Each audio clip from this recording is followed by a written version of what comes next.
আসসালামু আলাইকুম ওয়া রাহমাতুল্লাহি ওয়া বারাকাতুহু। প্রিয় সুধী সমাজ, রজব মাসের শেষের পথে আমি রজবের পূর্বে 3 জুমা আলোচনা করছিলাম।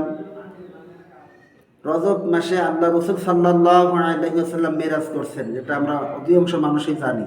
কোরআন শরীফে তার প্রমাণ আছে সূরা বনী ইসরাঈলের মধ্যে। কিন্তু আল্লাহ রাসূল আমাদের জন্য কি আনছেন? আমাদের জন্য রজব মাসে, রজবে যে মেরাজে গেলেন আল্লাহর বাড়ি বেড়াইতে, উনি আমাদের জন্য নামাজ নিয়ে আসছেন।